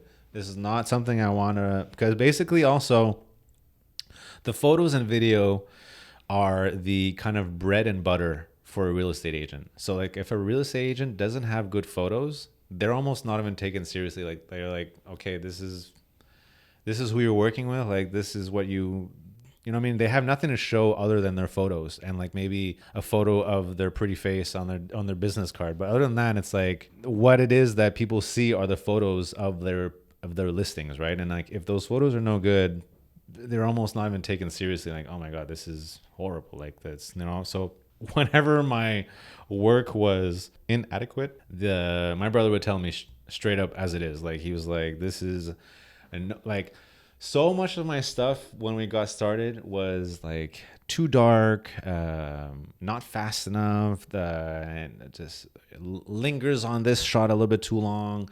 He would tell me exactly what it is that he liked and actually he would just more tell me what he didn't like. So anything that he told me that was the stuff that what he didn't like, I knew that he was stuff that was working, that was okay.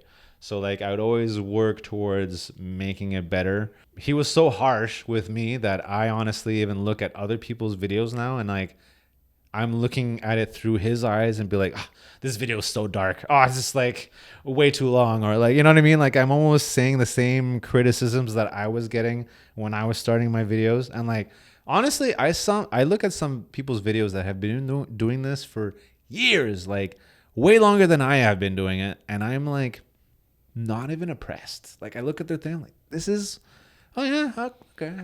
Almost kind of like I would expect their either photos or video to be better. You know what I mean? And now, because of my brother being such a harsh critic at the beginning of my photo and video career, now I take that kind of criticisms towards how I look at videos and like how I can improve other people's videos. And like because of that, because how he was made, I guess, me the videographer that I am today. And like in terms of like dishing out like top of the line stuff and just really every frame is super important. Everything can't have too much shadow or shade. Has to be color corrected.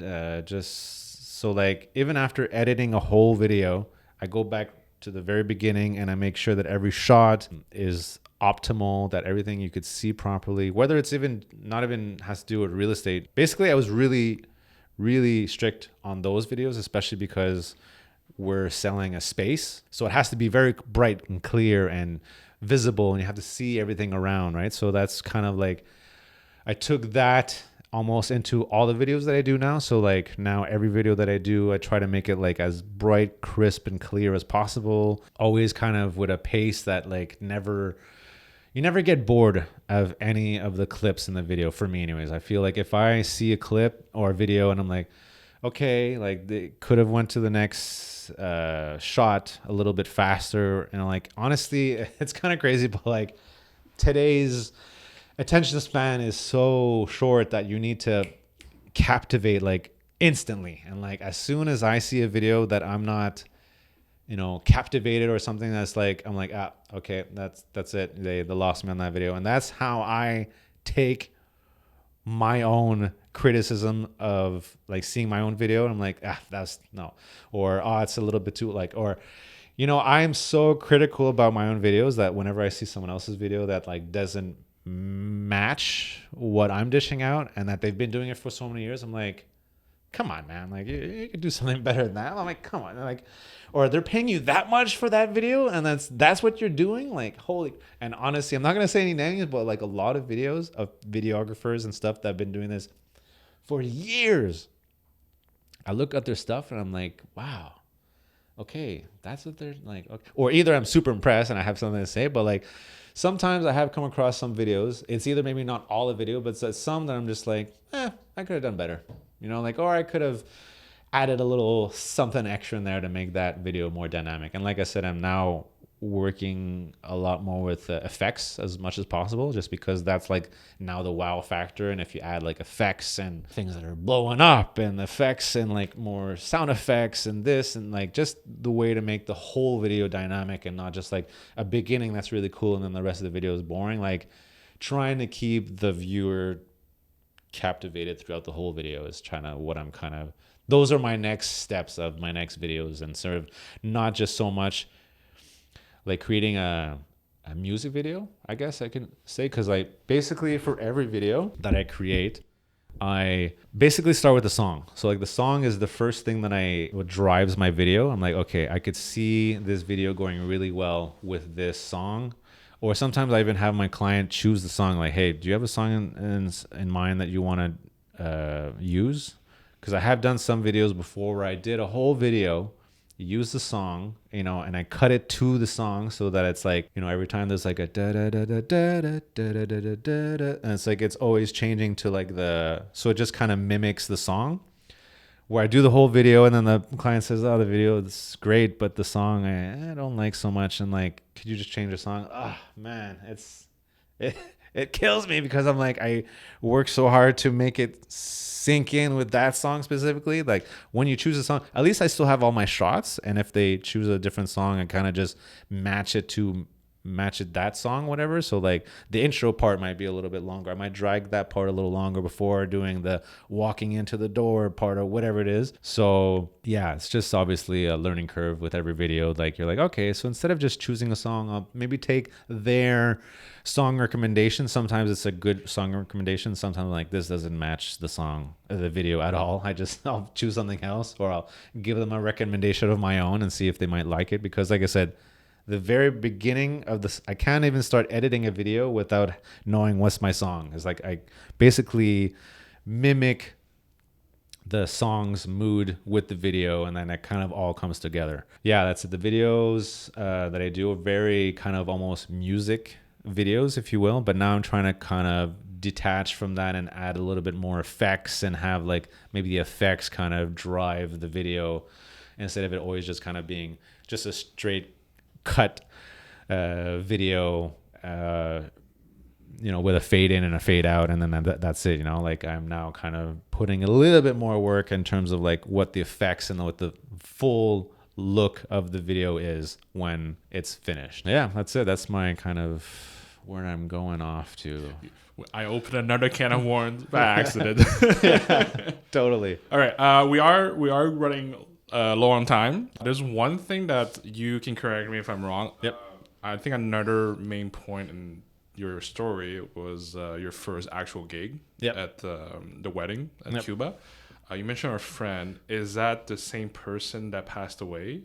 Is it that friend? So I wanted to give you that opportunity. That is the person that passed away. Unfortunately, just over a year after having been,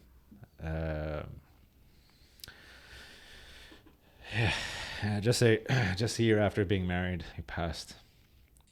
Freak accident, motorcycle accident, and it was hard. It was really hard. Yeah, because I saw the video, very touching video. I was wondering why you had so many footage, but then you just told me it was a wedding. Yeah. Also in the little bit of time that we knew each other, I have been to Cuba so many times, so I had so much footage of just like us chilling or going to the beach or just having a good old time. So making the video was very easy, but I didn't obviously want it to just be about me and him. I wanted to incorporate him and his friends and his family. And so a lot of the footage was from videos that his wife captured. So I added a lot of her videos into the montage as well. It was a lot of, some of the clips came from his family as well. Just a couple of little clips like of him when he was younger. Like I didn't have any of that stuff. So I obviously incorporated that because I tried to make the video be a little bit more of like of his life, of him being younger and like because obviously only footage I kind of have is in the past 2 years that I've known him. In that 2 years, like I've went to Cuba like for 5 or 6 times. Like my dad even told me, he's like, why do you keep going to Cuba? Like you gotta save your money, you gotta like why are you spending so much? And like for me, it wasn't about money. It was just like, I love this dude so much. He was such a cool dude. And it's like I had another family in Cuba. Like him and his family took me in like their own. Like I remember his first time I met his mom. She was already calling me her son, and like huge hugs and like feeding me and my girlfriend, who they just met. But like I'm telling you, the connection with these people was so amazing. So after we met them, I think it was in June 2022, he's like, hey, I'd love for you to come back to Cuba for my birthday. That was October. So like a couple of months after that we met. And I'm like, I don't know, like go back to Cuba. I just met him, but like such a really cool dude, beautiful man. By the way, we should mention his name. Daniel Patterson Riveron. But you guys call him Danny. We just call him Danny, yeah. That's his full name. We're like, we might come back. We're not sure, we'll see how it is. And like my girlfriend also wasn't sure if she can have time off in October. Oh, September came around. She's looking at her work schedule. She actually managed to she's able to take a couple of weeks off from work. So we're like, yeah, sure, we'll come. We'll come to your birthday. We'll come celebrate with you. And he told me, he's like, this is actually going to be a real big occasion because I'm actually going to propose to Bianca. I could say her name, Bianca. I'm going to propose to her for my birthday, right? So he's like, if you can just like get like a little video of me proposing to her, and actually added that footage in the video that I did for him. So he proposed to her. They wanted to get married shortly after. And I remember Bianca saying that she wanted to do the birthday on her friend's birthday, and her friend was like, nope, that's my birthday. You don't celebrate, you know, you don't have your celebration on my birthday. Like super pissed off at this friend. My girlfriend's like, have it on my birthday. I don't care. Like, why is my birthday so important? Like, Bianca almost goes up in tears. She's like, "Oh my God, you do that for me." I don't know why she needed to have it on someone's birthday, but anyway, she kind of, I think like in the moment when she saw like how Bianca was getting like upset of how her friend was saying that like her birthday was more important than a wedding, you know. And my girlfriend's like, "Yeah, no problem. I just have it on my birthday." So the following year, on her birthday in April 2023, we celebrated their wedding. They got married. They were not even together for, well, they were together for just over a year. Obviously, April 2024 was their 1 year anniversary. And in that time, in honestly the time that he passed, just October 2024, and when we met them in June 2022, I went to Cuba like 5, 6 times, like I said, like just either for a vacation with my son, because he really liked Cuba as well, and he has also met Danny when we had went on our first trip to Cuba to show like, you know, have my son's first trip down south. So he knew who he was too. He was actually a little bit upset because of the times that I went for his birthday on October 31st. I was obviously missing Halloween here for him. But my son, I understood that, like, you know, I had such a close connection with this guy, and he was like basically like a brother to me. Like, I still consider him like a brother. It's like I lost a brother. I said my son was like, it's okay, you know. I missed 2 Halloweens. I missed Halloween of that year, 2022, 2023, and then was even considering maybe going for this Halloween, but I was like, no, I can't do that. Not gonna do that. And then he was actually inviting me. He's like, come on down for my birthday again. And I was like, no, I can't. You know, I can't miss another Halloween. I actually promised my son that I'm not gonna miss another Halloween. You know, and then fucking not even a week after, we get the phone call about his motorcycle accident. And he didn't die right away, but there was just complications in the hospital, and they don't exactly have all of the equipment, you know, that we have here in Canada. So there was complications, and basically he passed in the hospital. So because of that, obviously I was gonna pay my respects and go one more time to Cuba. Go see, not see him this time, but go see his grave, which was not an easy thing. But yeah, I wouldn't have it any other way. The guy was such a cool guy, and very difficult to make that video that I did for him. But he loved my videos, and I felt like that was a video that I really needed to do a good one, you know. I still don't think his family, well, I know his brother watched it when I went to go with the video, but his mom was like, if I watch this video, it's gonna destroy me. I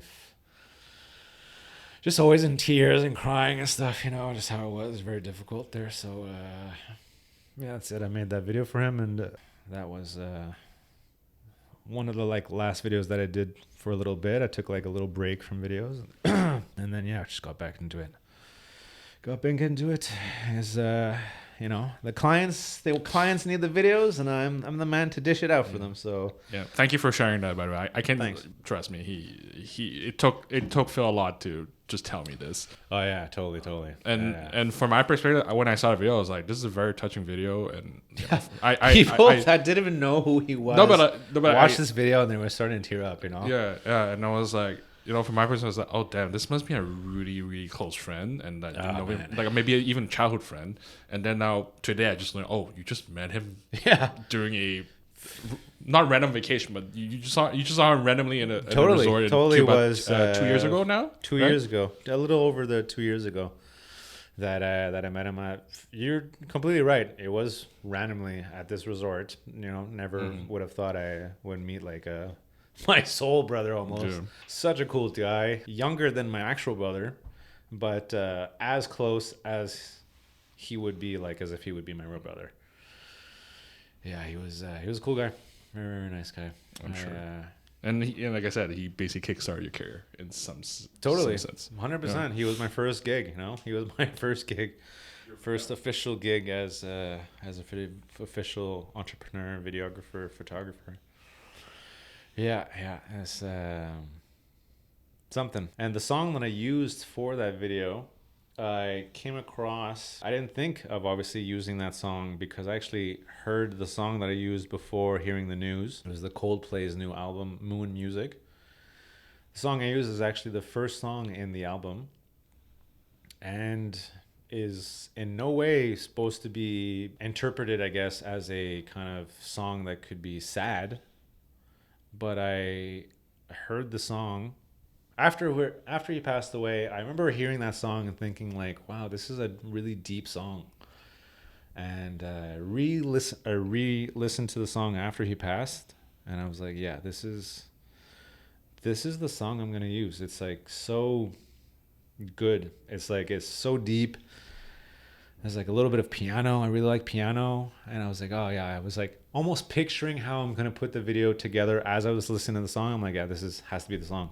And I also, after hearing that song, was like, it can't be that easy. I got to find a better song almost. And I was like looking for other songs, and all the other songs just didn't match this song. It didn't come across. It almost came across as like corny. I was like, oh, I love you, and oh, I miss you. And it was almost like a lot of them were country songs or just songs that I was like too kitsch, like too.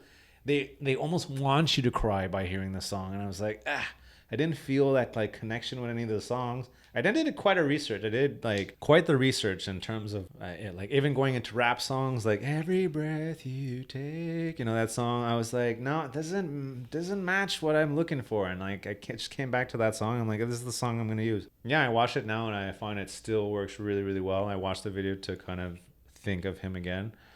Now I watch this. When I remember doing it for the first time, I'm like, oh, this is too long. 3 minutes for like a memorial video. I was like, that's way too long. But I was like, there's too many moments. I couldn't make it shorter. Now I watch it. I'm like, it's so short. I even want to make it longer. I'm like, it's like, oh, it's already at the end of the video. Like such a, like, I'm almost like impressed of like how beautiful it all kind of comes together. I kind of capture a little bit of like what he did as a person, a little bit of his childhood, a little bit of that little video that I was snipped in there. One of the hats that he's wearing in the video was a hat that I was actually wearing to Cuba, and he fell in love with this hat. So then after, just before, like on my last day before leaving, I'm like, you love this hat so much? Here, take it. You know what I mean? You've been so welcoming with me and my family and my like, so like that's it. With like me, my sister, my girlfriend, all like went to his house to eat and like completely felt like a part of the family. Like just So like the least I gave him like all the rest of my pesos that I had at the end of the week, and like my hat, and like I gave him a bunch of stuff too that I like didn't care for, like t-shirt, hats, whatever. And the next time that I came in October, and every other time that I went, always gave like him and his family like spices or clothes or jewelry or makeup, soaps, because they have nothing there. They have absolutely nothing. I'm telling you, they have so minimal, but they're just so happy. They have nothing over there. They have so little amounts of goods that come into that country that like you go to a store, for example, and you're like, man, I need diapers and milk. But like you go to the store and all they have is like ketchup and orange juice. You're like, sorry, you wanted those things. That's kind of all we have. Or you have a bunch of T-shirts that say Cuba because it's basically driven towards all the tourists. It's basically all they have. It's like little knickknacks and like random things. They honestly, it's sad enough, care so much for the tourists, but any of like their own people, they spit on them. They don't give a crap about. It's really, really sad. So like to see how happy these people are with so minimal amounts of things that they have, and us, we have all the toys in the world. We have all of these great things and like a store filled with every item that you'd ever want. I remember bringing him an apple and he was like eating the apple. He's like, oh my God, I haven't had an apple in like 6 months. And here we have like 6 different kind of apples in a store, and we have this and organics and foods, and we have all the options. We have all the toys. We have all the cool cars and luxuries, and we are miserable as hell. we are so depressed, and we have this, and we have like, you know what I mean? It's just like, it's so encouraging to see people that have so little be so happy. You know what I mean? They don't know a better life. They just know what it is that they have. They have each other. Then they have, for example, like my friend Danny had one motorcycle. They have no car, just one motorcycle, and they did everything with that. The dad drove the son to school on this motorcycle. They did all their groceries on this motorcycle. They went to go get food. They went to like do business. Where they needed to go was on this motorcycle. And if God forbid they needed to be more than two people that need to go somewhere, well, they had to go not rent, but they had to get a taxi or whatever to get there. But like, you know what I mean? They just had so little, but they always found a means to get by with what they have. You know what I mean? It really opens your eyes as to like what happiness is truly, because like I said, we have everything here. We have everything to the Embarrassment of riches, like this. Yeah, exactly. It's almost embarrassing how we as a population in this super rich society that we live in be as miserable as we are. And it's really encouraging to see that that happiness could be obtained with so little. You know. All right, we'll end on that note. I guess we'll speed run the rest of it because we're already out of time. Yeah. Okay. Let's go for it. Rapid fire question. Let's If we were to write a book about you, what would be its title? Book would be book. Eh? I don't Book know. or movie? Since you're a videographer, movie or book? So, if it's about you, what would be its title? It would be a little bit of kind of what we were talking about today. I think that's something a movie hasn't shown, as like the journey of a photographer, a videographer, how it is that they have almost like I think a documentary of me would be pretty cool. Not to say that I'm Okay, what would be its super title? special. What would be its title? The title would be The Journey. something with like filming the journey of a photographer, and like film obviously be with the PH of like my name, you know, like filming I don't know. Trying to brand your name. Something throw my name in there as well. You'd be like, oh yeah, or I don't know, something around that line. Filming with film. Like if you actually go on my YouTube channel, I actually have like as soon as you go onto my YouTube channel and you click on like my page, I have a sort of trailer of me, because I had to in university do a self-portrait video of myself, and I'm like, self-portrait video of myself, what am I gonna do? What am I gonna show? Then I'm like, I'm gonna show exactly all it is that I'm working towards. Am I gonna become a famous cartoonist? Am I gonna continue in the field of video? Am I gonna do photo? Am I gonna go in the field of video games? And these were all things that I was doing in that time when I was just starting Concordia. And I was like, well, when I come out of this, what am I going to become? But these are all the things that I'm interested in. Who knows where my kind of journey is. So that almost could be a trailer to the to the movie. You know what I mean? Like, because I actually answered that question in the trailer of me. Okay. All right. Everybody go watch that video. Yeah. Favorite thing to film / photo shoot? Favorite thing to film? Anything that's moving. Anything that's got movement. Well, that's the whole point of action. filming, Well, because you could also film stuff that is not moving. For example, like real estate stuff where it's just okay, in that sense. Like that, okay. You know what I mean? Like it's just very boring in terms of there's no movement. It's just empty room that you're gonna get different angles of and try to emphasize on like little highlights of something that are cool in that room, but like there's nothing really, like. So you're trying to tell your brother that I hated taking pictures for you. I mean, I'll do it. But I mean, you're my bro. The passion is really in the stuff that's like moving and event stuff, and like you captured that Kodak moment. Like did you get that? Yeah, I got that. I'm on that. Like you basically on those like. You got to keep filming to capture the moment kind of events and stuff like that's happening. There's always something going on, like especially weddings. Like, if you weren't constantly capturing, you are going to miss something, you know what I mean? Like, and I have done weddings that I had to do both video and photo, which is, I'm never going to do again. But like the Cuba wedding, actually, I needed to do both video and photo because her best friend, who was the photographer, didn't end up coming, and I needed to do photo and video, which I'm never gonna do again. But just an example, whenever you are doing both of them, and there's a moment where, like, let's say, I don't know, the groom took the bride and threw up in the air, and like, whoa, that was a crazy moment, and like, did you get that? Yeah, but I only got a photo of it. You know, like it's either you're gonna capture it for the photo album, or you're gonna capture a video of it and put it in the video montage. But it's only gonna be one or the other. You know what I mean? And it's hard to ask someone, can you just do that again? That Kodak moment that you just did on the fly. You know, it's like it never comes across as the same again. You know? Yep.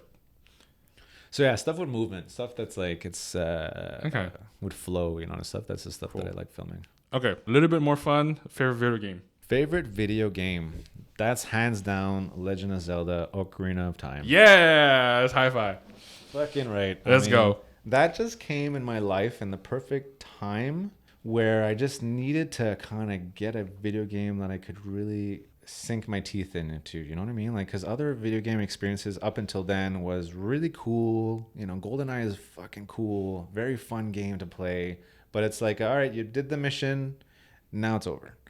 It was like Legend of Zelda. I played other Legends of Zelda before, but it was just not the same. Like this Legend of Zelda, holy moly, like it's just the whole 3D world, like the discovery, the seeing the new kind of people, the Zoras, the village people, the Hyrule Castle, oh man, it was just so... You know, that's the first ever game I played. First game you ever played? Yeah. And you played, the first game you ever played was your favorite video game? You must have been like, yo, every other game sucks. Yeah. I can't play Street Fighter. If you look at top games of all time list, that game is always like in It's always in there. It's always in there top five. because it's just, it's timeless. So, I have gone back to that game even on 3DS, played the whole, 20, 30 hours, all in 3D on that little tiny portable. And like, honestly, I didn't even see the time pass because it's just such a good game. Yes. So good. Puzzles, cool characters, amazing story. Everything comes together. And if you haven't played this game, find a way to find an emulator that will, or get an old 64. I don't know, but just, I think you can play on Nintendo Switch with the... Oh yeah, the online pass. Yeah, online pass. Yeah. Now there's it's true, but I don't know if it's even in the catalog of games. I think so. It is. I saw okay. it. The classic, the Nintendo 64 version. You can play that, I think. So All good. Right. Final one. Favorite ice cream flavor. Favorite ice cream flavor. You know, I like vanilla because you can just mix it and match it with all kinds of different stuff. Crunchy nuts and fudges and caramels and it's like almost like a base to creation, whereas like a chocolate ice cream, it's already chocolate. You add chocolate on top, it's like it's too much chocolate. Or vanilla is like it's boring on itself, but like it's just open to suggestions. Like what do you want to add to me? Caramel, chocolate, anything you got. Or even just vanilla by itself sometimes is great. You know what I mean? Same, I love vanilla. I like you so much more today. So. Starting today, we're besties. Yeah. All right, so that's it for that. One last thing, I'm holding something here. It's a little gift that I had it made for all my guests for this very first season. Cool. I'll give it to you, so I'll let you react to it. All right, nice. Flip it when you're ready. All right, let's see what we got. Flipping. Tales to Tell podcast. What is up? There you go. Dude, this is so cool. Yeah. Who did this? He doesn't want me to reveal his name yet. He wants to do like a little rebranding. But I'm just so big on art. So for me, I'm loving this so much. Yeah. Please, at one time, whenever we could dish out information about this podcast or whatever, I would love to know who this is, because this is so cool. He obviously needed to see a picture of who I am. Yes, I was done. And like I said, I told you I did so many like caricatures of people and stuff. So this is right up my alley. So he did a picture of you and of me around this fireplace, like camping together. This is us chilling, basically. Like as if we're doing exactly as if we could almost just add a little like fire pit sound and like we'd almost like use this as like the cover page as like our story session. Like this is so cool, man. Awesome. He'll love to Philm This hat and the Oh, dude. I love this. This is really cool, There you man. go. There you go. I But yeah, absolutely love just to finish what I was gonna say, I asked him how do I shout out him. He said wait until he's ready to rebrand or whatever. Okay. So I would probably do it in like the final episode, or whatever. Well, I'll credit everybody that Okay. that helped me Cool. on I'm anything. very, very excited Yeah. to know who did this and to thank them personally for this amazing. Like, dude, even in the little camera. Yeah. Okay, he even wrote film on the camera with the PH. Oh, dude, that is Yeah. sad. He showed me like when he was working, he showed me like the camera, just the camera. I was like, damn, that's a lot of detail. Yo, Yeah. like crazy, man. It's absolutely fantastic. I love this so much. Glad to hear. Glad to hear. I'll send this footage when it's done. Yeah. So before I let you go, any final words? Also things you want to promote. Obviously, I'll let you do it. Yeah. I mean, if you're not already following me, go ahead and follow me on my journey of videography in my next years. Who knows where I'm gonna be going? What's the next step for Film This? So that would be Film This on Instagram, written with a PH, so PHILM this THIS. If not, you can go check out the other my other page of my artworks. That would be Born to Sketch. So Born BORN to the number 2 and then Sketch SKETCH. If not, I talked briefly about my YouTube channel, but it's not really.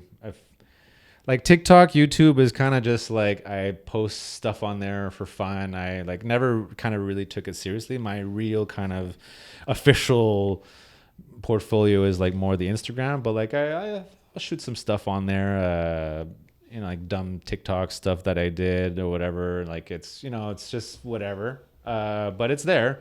So the YouTube one, if you search my name, Phil Waheed, so that's PHIL Waheed WAHEED on YouTube. I'm pretty sure you'll just be able to find my page that way. You could see the trailer that I was talking to you guys about. Go ahead and follow that too if you want. All right. Any final words you want to say to the audience? That's about it. Follow, share, like, subscribe. Any last message? All that good stuff. Of wisdom. Wisdom. Do what I do, man. Follow your dreams if you can. If there's something that's in your way, like don't think that you can't do it, because you can do it. If you're really truly passionate and you have that drive to do it, but you've never wanted to do it, take it from me. I never looked back. I never looked back to my old job, and I'm just so happy that I followed my passion and my dreams. You could do it too, 100%. Take my word. I know many people hear it from like super big superstars, follow your dreams. It's possible. It really is possible. It's not even that difficult. You just have to really, if you're going to do it, you got to do it right and you got to do it properly. But it's something that I think anybody should do is don't be doing something you don't like doing. Don't be doing work just because it's a means of, and to get paid, to put food on the table if you have kids or a family. I'm going to tell you right now, my first 6 months as a photographer, videographer was really, really difficult. As dreadful even. I didn't even think I was gonna do it. The first couple of months, I'm like, well, what did I do, man? I quit my job and I'm making zero money, and I am, what did I do? I was super like, I felt like a bum. I was like, well, I quit a perfectly good job, started doing this. I'm like, what am I doing? And like, honestly, everything just kind of like a book unfolded perfectly and beautifully, and I am where I am now because I followed my dreams and my passion. And honestly, I would so wish that for anybody to have this happiness that I have right now, that I'm feeling. Like I said many times before, it's like a dream come true. And honestly, I wish it for anybody. All right. Thank you so much. And that's it for this episode of Tells to Tell. This is our inaugural and, dare I say, pilot season for the show. If you like this podcast and would like to help keep the mics on, please consider following and subscribing to this show on your favorite podcast platforms and sharing with friends and family. Your support is greatly appreciated. You can find us on Spotify, Apple Podcasts, and YouTube. And of course, if you have any feedback to help make the show better, please leave them in the comment section or reach out to us via social channels. Mainly, you can follow at tells2tell.podcast on Instagram to get updates and behind the scenes of this show. If you want to follow my personal adventures, find me at davidliu.17. We also have a Linktree /tells2tell if you want to find all our social channels. As always, I hope you all stay safe and always be kind to each other. I'm your host, David Liu, and I will see you next time. Thank you, Phil. Ciao.